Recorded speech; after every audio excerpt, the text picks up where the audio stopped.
Welcome back to Whence Came You, a Masonic podcast featuring research papers and discussions related to Freemasonry. Here's your host, Brother Robert Johnson.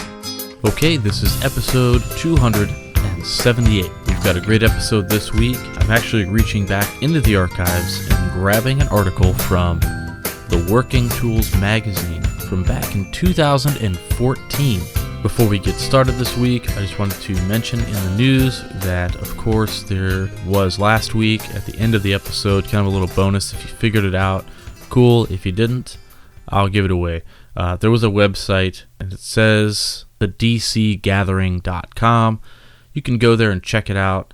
There's a little bit of a puzzle going on there. If you know why, cool. If not, no big deal. Just wait, and the details will come at some point, I'm sure. Outside of that, I do want to go ahead and mention, because we are just a few weeks away, University Masonic Lodge number 1190 AF and AM in Austin, Texas, is having their 8th annual festive board where they've invited me to be the keynote speaker. I'm going to be speaking about the word, myth, legend, and science. It's going to be really cool. It'll be Thursday, January 26th, 2017, a social hour and silent auction at 6. Dinner will be served at 7. Again, that's going to be at the Austin Club at 110 East 9th Street. The proceeds benefit Austin Children's Shelter, UT Elementary School, Anthropos Arts, and other local children's charities through the University Masonic Charitable Foundation. If you have questions, you can email them to foundation@uml1190.org, or you can just go to universitylodge.org and click on the links to go right to the event page. Brief synopsis of the presentation I'll be giving is: throughout history, man has searched for truth. Ancient religions, cults, and societies obsessed with an idea of the word, the tetragrammaton, the true name of God, and the search has spawned numerous philosophical and theosophical ideologies. What is the true name? What is the secret? Is there a power associated with the word? In this presentation, I will try to go over and reveal everything we can about this. If you're a Master Mason, then you know the significance of the search. In addition to that, Masonicon in April of this year, April 29th to be exact, 9 a.m. to 5 p.m., Ezekiel Bates Lodge, AF and AM, is going to put on Masonicon again, which is located at 71 North Main Street in Attleboro, Massachusetts. It's going to be a free event, open to everybody. There'll be lectures from a ton of dudes, including Greg Kaminsky, who is really awesome. I'll be there.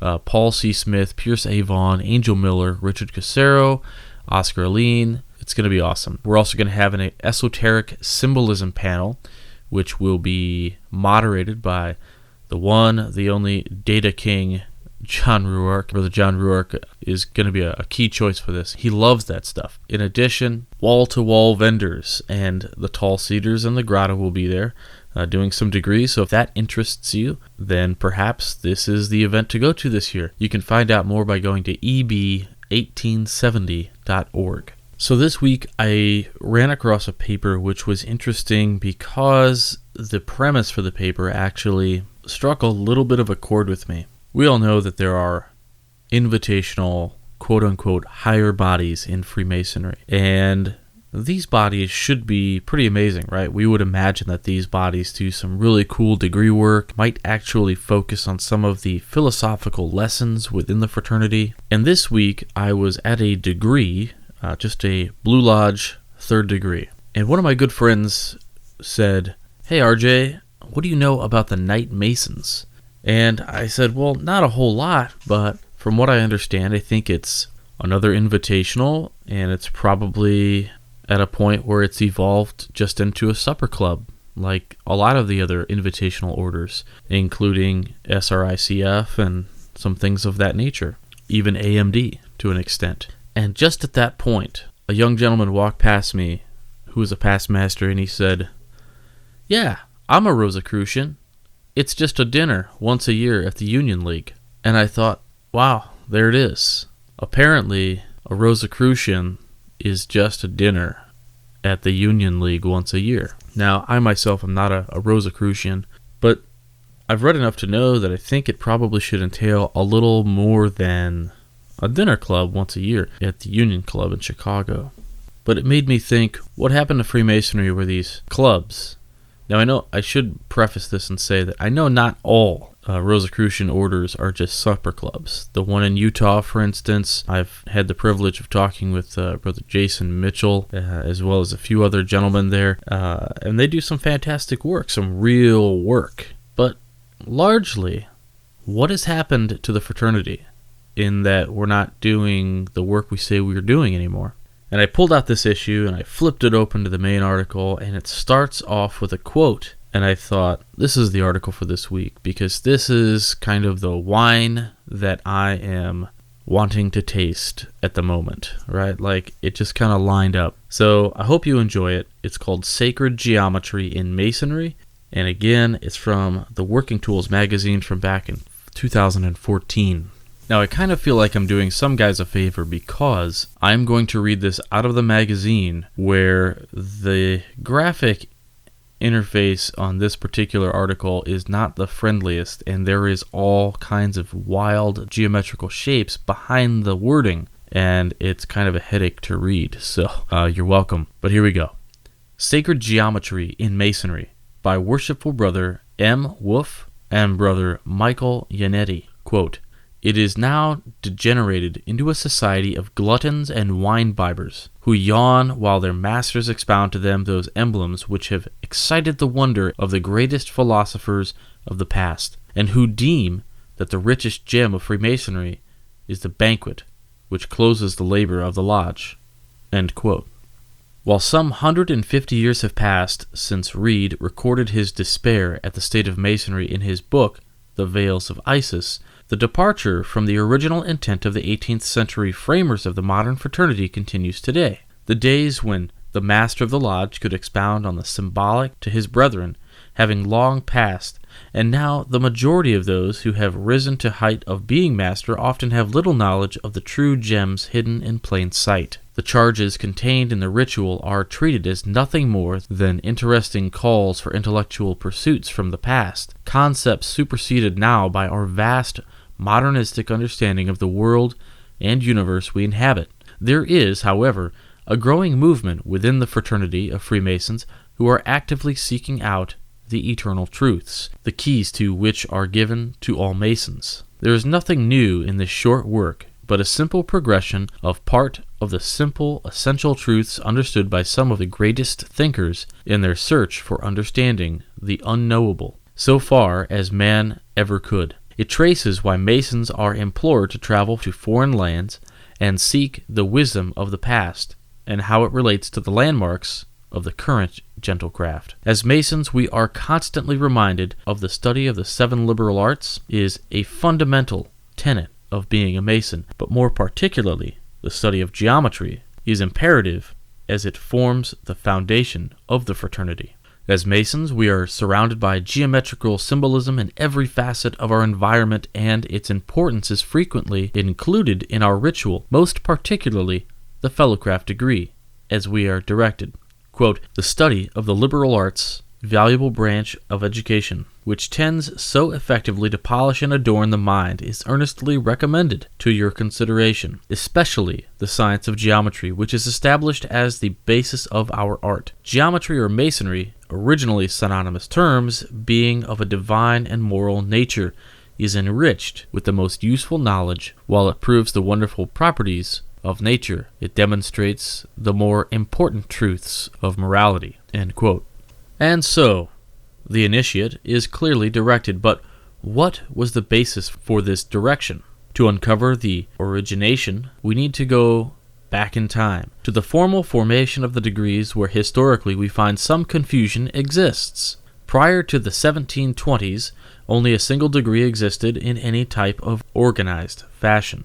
Themed as an entered apprentice degree by some and the acceptance degree by others, it could be argued that the master part was a separate degree, but the master degree we would recognize as today was only conferred after 1725, and then only to a very limited number of Masons. This single degree then was sufficient to gain entry into all lodges other than that of the perfect masters. However, Anderson and his constitutions of 1723 referred to quote-unquote having to be a fellow of the craft to take an office chair, and this could only be conferred by the Grand Lodge. As Fort Newton points out, fellow craft mastership being not a degree conferred, but a reward of skills as a workman and of merit as a man. Anderson's constitutional requirement caused problems as lodges popped up in increasing numbers. Not enough Masons had risen to the exalted ranks of fellow of the craft to fill the chairs, nor could enough be so raised as it was only the Grand Lodge that could confer such an honor. The solution appears to have been to split the acceptance degree into two, removing the geometrical portions and splitting the penal aspects eventually into three, and thereby creating the fellowcraft degree.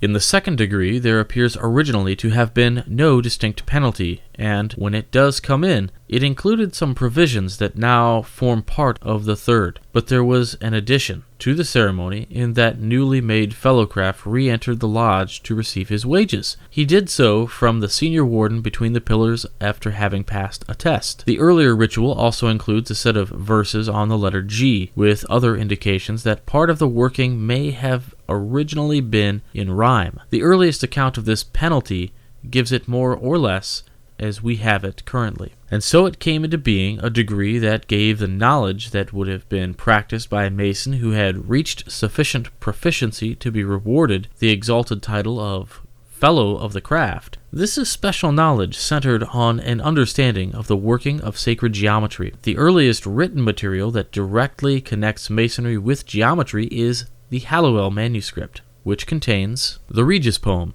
written circa 1390. The poem in turn refers to an earlier document thought to be of the 10th century origin. In contrast, the document's ending section may have been slightly later addition, possibly from the mid-15th century. Most interestingly, the document uses the terms Masonry interchangeably with that of geometry throughout. Here are a few lines, first in the English of the period, and then in modern English we see the interchangeability. First, on this manner through good wit of geometry is basically saying on this manner through good wit of geometry. Line 54, began first the craft of Masonry, translates to began first the craft of Masonry. Line 55, the clerk Euclid on this Weisheit fand, translates to the clerk Euclid on this wise it found. In line 56, dice craft of geometry in Egypt Lande, or Land, which translates into this craft of geometry in Egypt land. Now, to break away from this paper just for a moment, these are grammatically spelled words that are spelled exactly the way they were pronounced. And this is very heavy Scottish, or very accentuated English. So it is interesting to hear that difference. Back to the paper. Not only do we see the interchangeability, but also a reference to Euclid, who authored the 13 books of elements. Thus, the origins of the craft lay clearly with the lands of Egypt. It starts in Latin. Here begins the constitution of the art of geometry according to Euclid. Then proceeds Old English through its 794 lines. It outlines 15 articles regarding the characteristics to being a Mason. Clearly, this was an important document to the framers, who made frequent references to it in both the Constitution and first published the histories. Its closing lines are perhaps better known to Masons of today, where it proclaims, quote, Amen, amen, so mote it be, so say we all for charity, end quote. This is the source for the response that ends all Masonic prayers. It is from the Regis poem and other early reworkings of much older material such as the Cook manuscript and numerous other documents which together are known as the Old Charges, as well as non-written traditions that gave rise to the formalized workings of the craft. While much can be said and debated by scholars and academics regarding the complexities of the influences of the formative years which preceded the resurgence of the fraternity in the early 18th century, the beacon of light and the foundation on which Masonic truths have been built has and always will remain centered around sacred geometry. What was it about sacred geometry that warranted such focus and attention? Masonry and geometry and the information associated with it carried such an import as it's said to have attracted King Aethelstan's 924 to 939 his attention. who was Alfred the Great's grandson, and the king who claimed York back from the Vikings. He held Masonic council with the city. The writer of the Regis poem mentions Athelstane and his Masonic geometric lineage, linking it back to Euclid, and from there to the Egyptians. Although the lineage in the poem is questionable, in a historical context, Masonically, its intent was deliberate. It is clear that from these earliest Masonic source documents that geometry was the liberal art that rose to the highest level of import among all of the 7 liberal arts. The import was such in the ancient world that Plato, who preceded Euclid and being heavily influenced by Pythagoras, had above his 4th century BC academy door, quote, "No one who is ignorant of geometry may enter here," end quote. This was much to the chagrin of the 2nd century philosopher Justin Martyr, St. Justin, who, being refused admission to Pythagorean school due to his ignorance in these matters, then turned to the Christian path. Although geometry is thought of as the greatest of the 7 liberal arts and sciences, it is listed as the 5th and not the 1st, as in the Cook manuscript and the Masonic ritual. While the importance placed on geometry is clear, it does not explain why it should be considered sacred. A further expert from the Prestonian lectures goes some way to explain why it should be considered sacred. Quote, "Geometry is man's physical representation of the unknowable in a form that is intelligible and constant through all conditions. Geometric progressions and laws define number theory and conditions that can be replicated on varying scales. A geometric expression drawn in the sand of a Mediterranean beach will also accurately reflect, on the grandest scale, the movement of the heavens above. Early man learned to identify by geometry the movement of the earth around the sun and gain assurance that the sun would return to bring a new growing season with it." Alluding in simple terms, the Pythagorean school dictum was quoted, quote, "All is numbers," end quote. The conclusion in thus, the nature of the nature is numbers. Therefore, the nature of God might be better understood by numbers that are revealed by geometric progressions. It was particularly to the Greeks, as noted by the Roman philosopher and statesman Cicero in his Tusculan Disputations, that, quote, "By them geometry was held in the very highest honor, and none more illustrious than the mathematicians. But we, the Romans, have limited the practice of this art to its usefulness in the measurement and calculation," end quote. In Plato's Timaeus, the universe he proposes is the product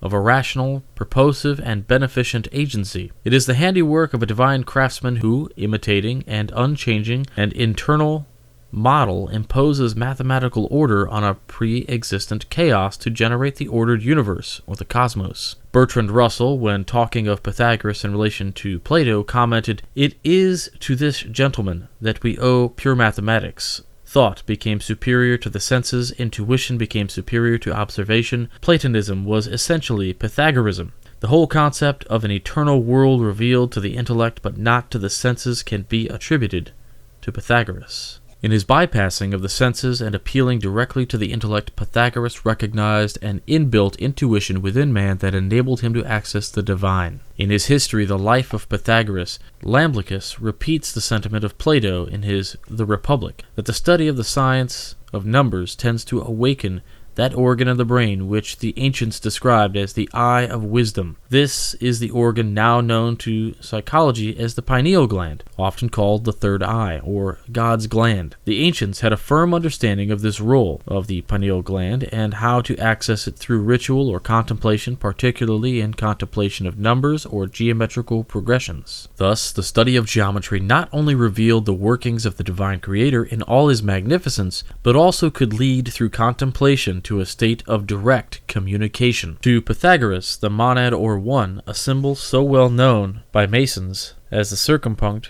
was the symbolic representation of the divine. Pythagoras equated it with the number 1, or as a three-dimensional extension cone, being both male and female, odd and even, partaking of both natures, for it being added to the even makes odd, and to the odd, even. It is God because in its two-dimensional form, not only is it the beginning and end of all, but in itself has neither a beginning nor an end. Pythagoras described the indivisible unity lying behind all manifestation as no number, in this way repeating the statement in the stanzas of Titian that, quote, "There is neither first nor last, for all is one, number issued from no number," end quote. The plane above, therefore, can be indicated only by the naught, or circle, which Pythagoras said is the most appropriate symbol of divinity. On the plane below, the circle or first number appears, and from this number the geometry of the universe emerges. It is the nature of God to be the receptacle of matter, because it produces the essential material duad.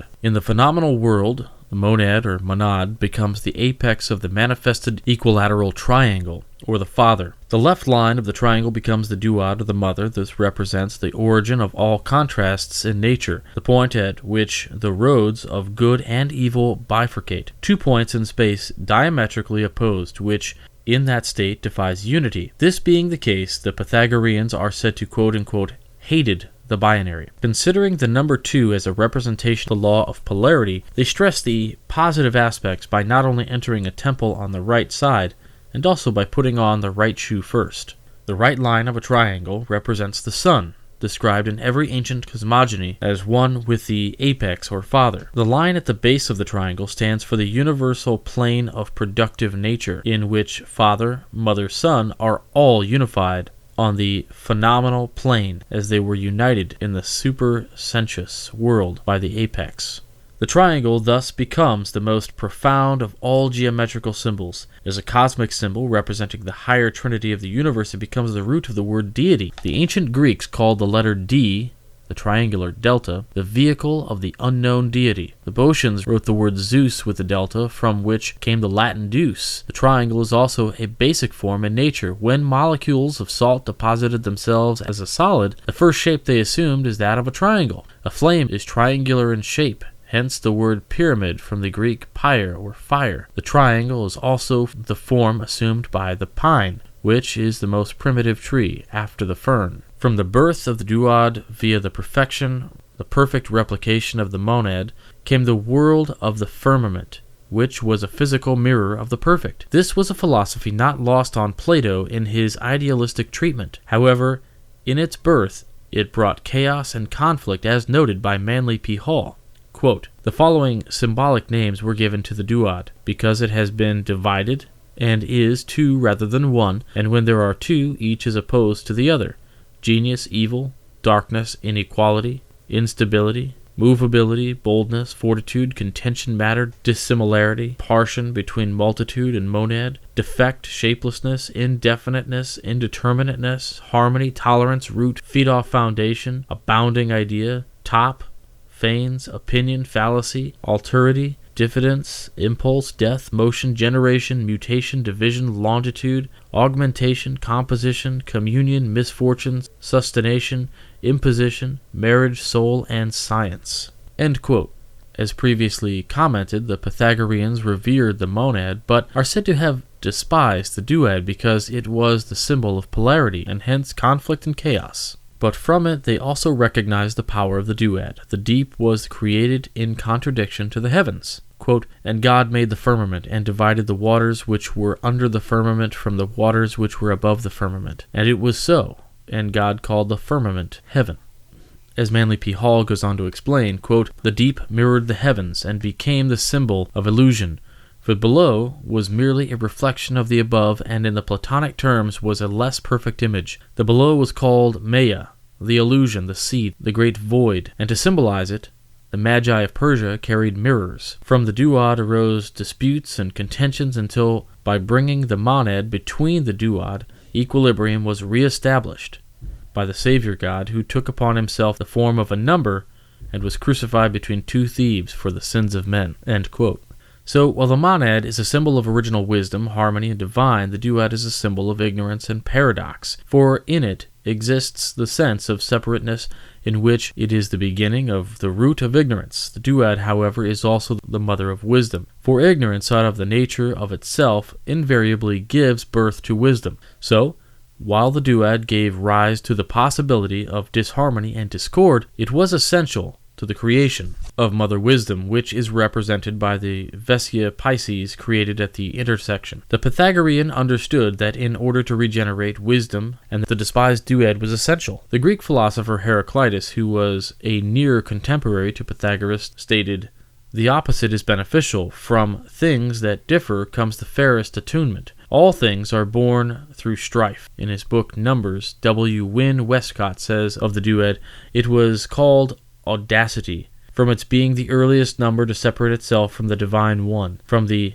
adytum of God-nourished silence, as the Chaldean oracles say. As the separation occurred out of the God-nourished silence, sprang the wisdom and regenerative representation of the divine on earth, the Vesia Pisces. It was from the womb of the Vesia that the ancients revealed the secrets of the divine relationship to the earthly, imperfect world. The more they developed the geometrical and mathematical relationships contained within its sacred construction, the more it reflected the relationship of the divine to the earthly realm about them. It was from this simple construct on a two-dimensional plane, which required no more than a compass and straight edge, the underlying pattern of the universe was revealed to mankind. That which was unknowable, being of divine mind, became intelligible, and gnosis of the great Creator became attainable to the initiated. The importance of hermetical thought, as above so below, in bringing the two globes, terrestrial and celestial, together in the way Pythagoras did, cannot be underestimated in our modern thought systems. As demonstrated in the Flower of Life, there is evidence that the ancient Egyptians who were prior to Pythagoras knew of this type of construct. This has been identified on the ancient tomb of Seth. But either the ancient wisdom got separated from the Hermetic language, or the geometrical depth possibly had eluded these earlier thinkers. How much of this Pythagoras learnt on his mystical journey, his reputed 22 years in Egypt and induction into the mysteries of the left eye of Horus, is unclear.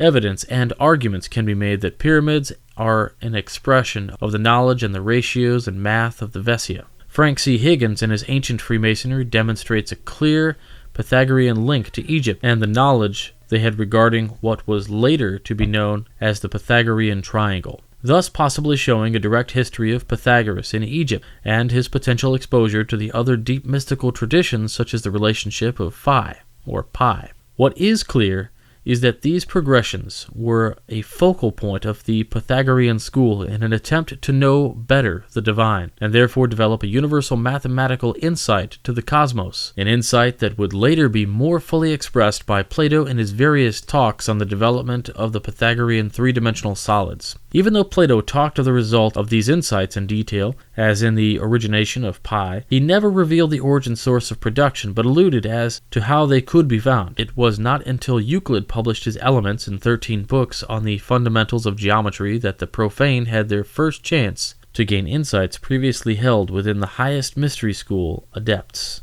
It could be said that Euclid predated Brother Samuel Pritchard by some 2,300 years in his expose of 1730 on the workings of Masonic principles. From the above diagram, which is simple in construct, using no more than a compass and a straight edge, a number of mathematical expressions are found. First, the square root of 235, along with a ratio of 265 to 153, the fish. Next, the golden ratio, pi. Finally, the Pythagorean right-angled triangle theorem, along with complex geometric developments such as the seeds of life, as well as the flower of life, all created from movement of the compasses created the Vesia or Vesica. In truth, the rediscovery of Pythagorean thought in the onset of the medieval period resulted in an explosion of its physical demonstration in the Gothic cathedrals, perhaps the most glorious building ever erected to God that even today cannot be rivaled. The craftsmen and clerical architects, or masters of the compass, who designed these buildings wove the pre-Christian Pythagorean understanding of the divine thought throughout the buildings, which was hidden under the nose of the established church. Such was the conviction of these masters of the import of the information they held in secret. All aspects of the design of these Gothic masterpieces, such as Chartres Cathedral, took as their source the relationship of the Vesias. This was from the observation of the flying buttresses supporting the building and the beauty of the stained glass rose windows, to the hidden of the dimensional ratios of all aspects of the layout, to the ultimate form of the building. Now, taking a further progression and looking at it with a spiritual eye, as in the above diagram, we find the unifying third monad in the center overlying those two of the outlying duad. This gives rise to a beautiful, perfect, and complete whole. This representation is thought to be the subject of mystery tradition that St. John alludes to in the telling of when Christ talked to and instructed the fishermen. This is similar to the story whereby Pythagoras is reported to have implored fishermen to try once again before they landed a large number of fish. The diagram involving the third monad brings unity to the duality and completes the whole. This is the derivation of the word Trinity. The three in tri, when brought together in unity, completes the perfect whole. It is not without reason the triangle and the number 3 is the world's most unified and preeminent symbol of divinity. From the Christian Trinity to the Father, Son, and the Holy Ghost, to the Hindus' Trimurti, Brahma, Vishnu, and Shiva, to Buddhism's Bodhi and Nimrod's trident, and its frequent use in Norse legends, Taoist philosophy, as expressed by Lao Tzu in 500 BCE, who was contemporary to Pythagoras but thousands of miles apart, stated that the Tao gives birth to one, the one engenders the two engenders the three, and the three engenders all things. The duality of the yin and yang gives birth to the three, from which comes forth all things. The Kabbalah, the ancient Jewish mystery tradition, gives us the 3 pillars of the tree of life: contemplation, devotion, and action. One does not have to look far in Masonry to see the importance of the symbolism of 3. It abounds in all aspects of the craft. While many saints are depicted with halos of various shapes, it is only the head of God that is seen depicted from one of a triangular form. This triangular or symbolic reference to God is not only commonly experienced in the symbology used by Masons, but one that every American is accustomed to seeing in their everyday life. This is the eye of God being contained in a triangular form at the summit of an unfinished pyramid on the $1 bill. And so, it is the number 3 and its symbology that represents the celestial world, now complete and whole, sprang into human contemplation out of the Vesica. So too comes the square, or the 4th part of a circle. The square has long been associated with the earth or the terrestrial. Pythagoras had considered the number 4 to be associated with justice, wholeness, and completion, as in the saying, "I won this fair and square." Plutarch stated that Pythagoras thought the number 4 was of the world, because there are 4 seasons, 4 cardinal points, and it is the first number attributed as feminine representation of Mother Earth, with her 4 corners. The Holy Bible makes reference to the 4 corners in the book of Revelation 7:1. "And after these things I saw the 4 angels standing on the 4 corners of the earth, holding the 4 winds of earth, that the wind should not blow on the earth, nor the sea, nor any tree. And I saw another angel ascending from the east, having the seal of the living God." Isaiah 11:12 also makes reference to the 4 corners of the earth, the long-held belief that the world was thought to be flat, until Magellan in his voyage of 1519 proved otherwise, is erroneous. It was well known to the ancient Greeks of the Hellenistic period from the work of Eratosthenes of Cyrene, 250 BCE, that the world was a sphere. He even determined its circumference accurately to within 500 miles. He was not the first. Other ancient cultures would have had an understanding of the terrestrial form, if not the magnitude, long before that date. The world was commonly referred to in terms of the 4 corners of earth, and Masonically as the 4 winds of the heavens, scattering ash to the furthest most corners of the terrestrial, reinforcing the earthly connection to the number 4. It was Plato who first described the 4 elemental roots that the earth consisted of: fire, air, earth, and water, all of which were corruptible. Aristotle reasoned that the unchanging and incorruptible heavens, being divine in nature, made up a 5th element, ether. The earth, to these ancient philosophers, consisted of 4 root basic elements, and metaphorically, the 4 corners. It could be argued that the ancient Egyptians had a similar understanding of the terrestrial and celestial in the design of their pyramids, when a 4 square base gave rise to the triangular sides rising to the heavens, the celestial triangle sides rising above the earthly base of the 4, giving a physical representation of the Hermetic code as given by Thoth. This can also be seen in classical Greek architecture, the 4 squared sides of a building consisting of columns supported by the triangular covering above, where the earthly columns meet the celestial triangular roof covering the Ionic column. Capitals represent the meeting of heaven and earth. This symbolically demonstrates the energy flow rising through the temple toward the heavens. For Masons, the square is a physical symbol of the terrestrial. By it are taught to square their actions and act in the just and virtuous manner in their transactions with mankind. The compass, specifically representing the instrument by which Masons are taught to circumscribe their actions, and also alludes to the celestial triangular form. It is a teaching and symbolism that would have not been lost on Pythagoras. Pythagoras may have well understood the context of the 3 great lights in Masonry: the compass, the square, and the volume of sacred law. Here again the compass is representing that which above, and the square that which is below. Celestial, terrestrial. as above, so below, as expressed in the Hermetic Code and as Plato tells it. Quote, "The beautiful order lines of the universe is not only the manifestation of intellect, it is also the model for rational souls to understand and emulate. Such understanding and emulation restores those souls to their original state of excellence, a state that was lost in their embodiment therein. There is, then, an explicit ethical and religious dimension to the discourse." End quote. Thus, the Masonic compasses represents the awakening of man's spiritual self to the celestial divine, and, in its progressing various states of exposure showing man's conquering of the terrestrial square as the celestial triangle progressively dominates all gilded by the divine presence. Geometry is knowledge of the eternally existent. Plato.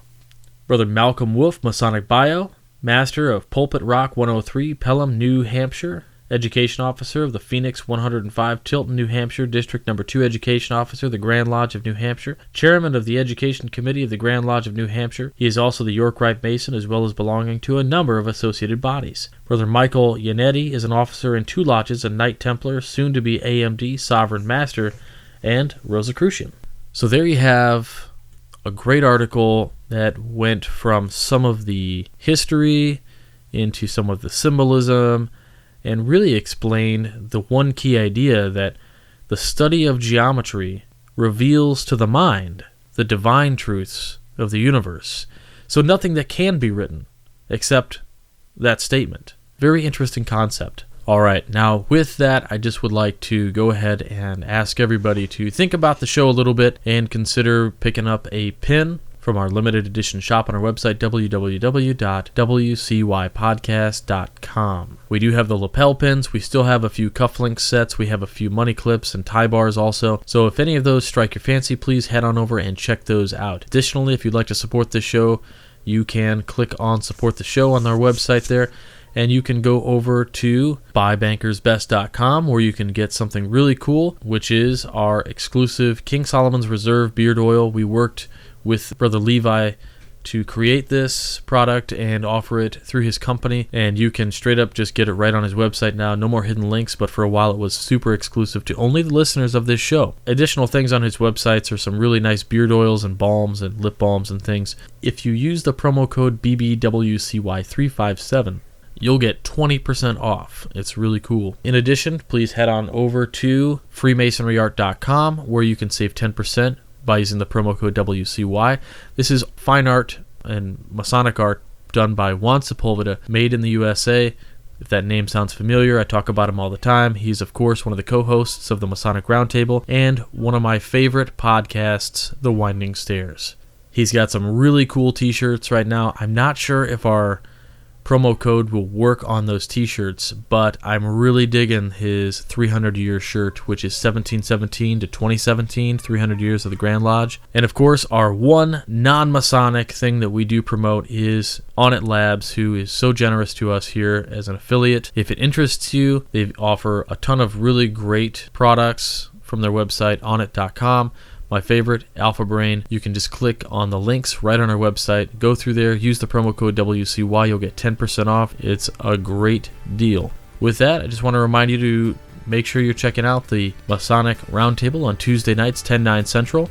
This Tuesday should be a really cool show. We're going to be actually talking about Doctor Strange. And we've got a really cool special guest coming up, Frater O. So we're super excited about that. And please don't forget about the Midnight Freemasons, midnightfreemasons.org, where we've got articles every week for you to check out, and we hope you enjoy. We should have Frater O on next week as well, so you can hear him on the Masonic Roundtable as well as our show here, Whence Came You. And with that, I hope you guys all have the most amazing week. So until I talk to you next week, stay on the level.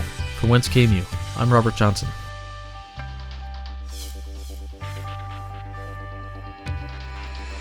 You've been listening to Whence Came You, a Masonic podcast featuring research papers and discussions related to Freemasonry with your host, Brother Robert Johnson. Be sure to join us for our next edition.